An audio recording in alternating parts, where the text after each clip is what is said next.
இயேசுவின் ரத்தம் ஜெயம். Praise the lord my dear brothers and sisters. இந்த நாள்லையும் ஆவியானவர் உணர்த்தின காரியம், இயேசுவை குறித்து பேசுகிறோமா?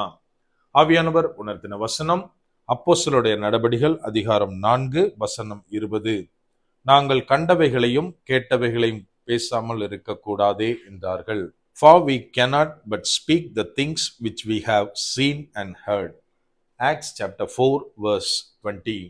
என கண்மானவர்களே, இந்த இடத்துல என்ன வாசிக்கிறோம் அப்படின்னா, பேதுருவும் யோவானும் என்ன சொல்றாங்க அப்படின்னா, நாங்க எதை பார்த்தோமோ எதை கேட்டோமோ அதை குறித்து பேசாமல் இருக்கக்கூடாது அப்படின்னு இந்த இடத்துல சொல்வதாக நம்ம வாசிக்கிறோம். இன்றைக்கு இயேசு கிறிஸ்துவினாலே ரட்சிக்கப்பட்டு இருக்கிறோம். இயேசு கிறிஸ்துவை குறித்து பேசுகிறோமா? நம்ம கொஞ்சம் யோசித்து பார்க்கணும். இந்த இடத்துல என்கிட்ட கேட்கறதுக்கு ஒரே ஒரு கேள்விதான் இருக்கு. அதாவது, நானும் சரி, ஒரு உதாரணமா நானும் சரி, என் பக்கத்து வீட்டு பர்சனும் சரி, ஒரு நோயால உதாரணமா ஒரு வயிறு வலியினால அஃபெக்ட் ஆகிருக்கோம். ரெண்டு பேரும் வேற வேற ஹாஸ்பிட்டல்ல வேற வேற டாக்டர்ஸ்ட கண்டினியூஸா ட்ரீட்மெண்ட் எடுத்துட்டு இருக்கோம். இப்போ எனக்கு கியூர் ஆயிருச்சு. ஆனா என் பக்கத்து வீட்டுக்காரருக்கு அது சரியாகல. கண்டினியூஸா அவருக்கு வயிறு வலி இருந்துட்டு தான் இருக்கு. என்னென்னமோ பண்ணியாச்சு, எவ்வளோ மருந்து மாத்திரெல்லாம் மாத்தியாச்சு, சரியாவல.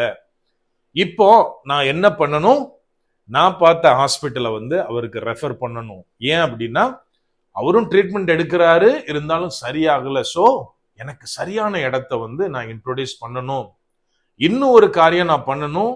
எனக்கு தெரிஞ்சு யாரெல்லாம் இந்த கைண்ட் ஆஃப் பெயின்ல அவதிப்படுறாங்களோ அவங்களுக்கும் இந்த இடத்துக்கு போங்க, இந்த டாக்டரை பார்த்தீங்கன்னா கண்டிப்பா அவங்களுக்கு சுகம் கிடைக்கும்னு நான் கண்டிப்பா சொல்லணும். ஒருவேளை நான் போன அந்த ஹாஸ்பிட்டல் பத்தி, டாக்டரை பத்தி நான் யாருக்கும் என் கண்ணு முன்னாடி பெயின்ல இருக்கிறவங்களுக்கு சொல்லல அப்படின்னா அது கரெக்டா? நம்ம சொல்லுவோம், இவன் ஒரு மனுஷனே கிடையாதுன்னு தான் சொல்லுவோம். அப்படியானால் இன்னைக்கு இயேசு கிறிஸ்துவை பத்தி நம்ம பேசுறத குறித்து அநேக விதத்துல சொல்லலாம். ஆனால் நம்ம சில காரியங்களை குறித்து சிந்தித்துத்தான் ஆக வேண்டும். இந்த இடத்துல அப்போஸ்தலர்கள் என்ன பண்றாங்க? பேதுருவும் யோவானும் அதாவது அங்க இருக்கிறவங்களுக்கு இயேசு கிறிஸ்துவை பற்றி அறிவிக்கிறாங்க. இதெல்லாம் பார்த்துக்கிட்டு இருந்த மற்ற யூதர்களுக்கு இது பிடிக்கல. இவன் ஜனங்களை குழப்புகிறான், இவங்க ரெண்டு பேரும் பண்ற காரியம் குழப்பத்தை கொண்டு வருது. இயேசு கிறிஸ்துவை, அதாவது சிலுவையில் அறையப்பட்ட இயேசுவை பற்றி இவங்க பிரசங்கம் பண்றாங்க, ஜனங்கள் மத்தியில ஏதோ ஒரு ப்ராப்ளத்தை கிரியேட் பண்ணிட்டு இருக்காங்கன்னு ஆலோசனை சங்கத்துல கூப்பிட்டு அவங்கள வான் பண்றாங்க. இனிமே நீங்க ரெண்டு பேரும் இயேசு கிறிஸ்துவ நாமத்தை குறித்து பேசக்கூடாது அப்படின்னு. அதுக்குதான் அவங்க ரிப்ளை கொடுக்கறாங்க, நாங்க கண்டவைகளையும் கேட்டவைகளையும் பேசாமல் இருக்க கூடாது அப்படின்னு. நல்லா ஒண்ணு புரிஞ்சுக்கணும், அவங்க இயேசு கிறிஸ்துவை கண்ணார கண்டார்கள். அவரது அற்புதத்தை, அவர் செய்த எல்லா கைண்ட் ஆஃப் காரியத்தையும் அவங்க நேரடியா பார்த்தார்கள். இன்னும் அவங்க கேள்விப்பட்டது என்னன்னா, பரலோக ராஜ்யத்துக்கு அடுத்த அநேக காரியங்களை இயேசு கிறிஸ்து சொன்னார். இன்னும் அவர் மரித்த பின்பு என்னெல்லாம் நடக்க போகிறதோ அதை தீர்க்க தரிசனமாக முன்னறிவித்தார். இதெல்லாம் அவங்க கேட்டாங்க, இப்ப நடக்கிறத பார்த்துட்டு இருக்காங்க. அதனாலதான் சொல்றாங்க, நாங்க எதெல்லாம் பார்த்தோமோ, எந்த காரியத்தை குறித்தெல்லாம் நாங்க கேள்விப்பட்டோமோ இத பேசாமல் இருக்க கூடாது அப்படின்னு சொல்றாங்க. இன்னைக்கு எனக்கு அன்பானவர்களே, நாம இயேசு கிறிஸ்துவின் இரத்தத்தினால கழுவப்பட்டு அவருடைய கிருபையினால ரட்சிக்கப்பட்டு இருக்கிறோம். ஆனால் நம்ம எத்தனை பேர் மற்றவர்களுக்கு இயேசு கிறிஸ்துவை குறித்து, பாவ மன்னிப்பை குறித்து, பாவத்தை குறித்து, பரலோகத்தை குறித்து மற்றவர்களிடத்தில் பேசுகிறோம்? இன்னைக்கு நிறைய பேர் கேட்கிற கேள்வி என்ன தெரியுமா? பிரதர், அதாவது நீங்க இயேசுவை வழிபடுகிறீர்கள், நாங்க இயேசு அல்லாத வேற ஒரு மார்க்கத்துல வேற ஒரு கடவுளை வழிபட்டு கொண்டு இருக்கிறோம். நீங்களும் கடவுள் சொல்றீங்க, நாங்களும் கடவுள் சொல்றோம், அப்புறம் எதுக்கு எங்களுக்கு வலுக்கட்டாயமாக இயேசு கிறிஸ்துவை குறித்து சொல்றீங்க அப்படின்னு நிறைய பேர் மனசுல இந்த கேள்வி இருக்கும். நிறைய பேர் நம்ம கிட்ட கேட்பாங்க. நம்ம ஒரு காரியத்தை நல்லா புரிஞ்சுக்கணும். எப்படி நான் குணமாக்கப்பட்ட அந்த ஹாஸ்பிட்டலை பத்தி, அந்த டாக்டரை பத்தி மற்றவர்களுக்கு சொல்வது ஒரு தலையாய கடமையோ, அதை போலத்தான் இயேசு எனக்கு என் ஜீவன்ல அநேக காரியத்தை சரி பண்ணி இருக்கிறார்.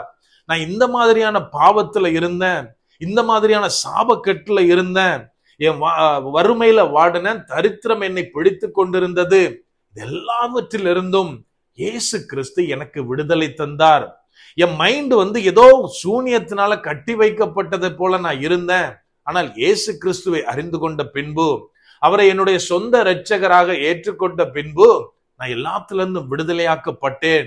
சோ நான் பெற்றுக்கொண்ட இந்த விடுதலை என்னை போல கட்டப்பட்டு இருக்கிற, என்னை போல் வேதனையில் இருக்கிற மற்றவர்களுக்கும் வேணும் அப்படின்னா நான் இயேசு கிறிஸ்துவை அவங்க வாழ்க்கையில இன்ட்ரோடியூஸ் பண்ணித்தான் ஆகணும்.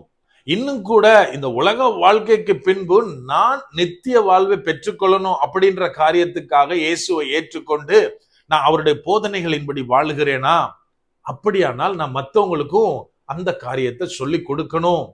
அதாவது தமிழ்ல அழகாக சொல்லுவாங்க, நான் பெற்ற இன்பம் பெருக இவ்வையகம். இதுக்காகத்தான் இயேசு கிறிஸ்துவை அறிவித்துக் கொண்டிருக்கிறோம்.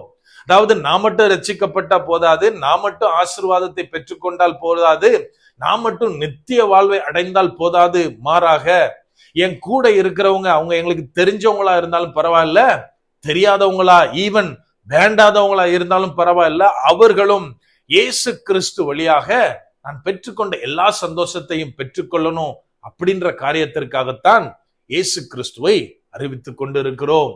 அப்படியே கண்களை மூடுவோமா? அன்பான ஆண்டவரே, இந்த நேரத்திலே அப்பா உம்மை நோக்கி பார்க்கிறோம். ஆவியானவர், நீர் எங்களோட இருக்கிறீர், அதற்காய் நன்றி செலுத்துகிறோம்.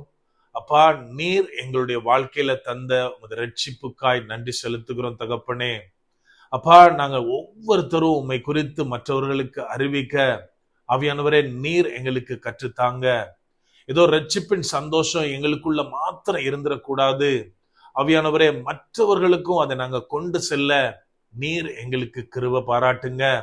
அப்பா, உம்முடைய ராஜ்யத்திற்கு மற்றவங்களை நாங்க கூட்டி சேர்க்க ஆவியானவரே நீர் எங்களுக்கு ஞானத்தை தாங்க. முற்றிலுமா எங்களை தாழ்த்தி ஒப்பு கொடுக்கிறோம்.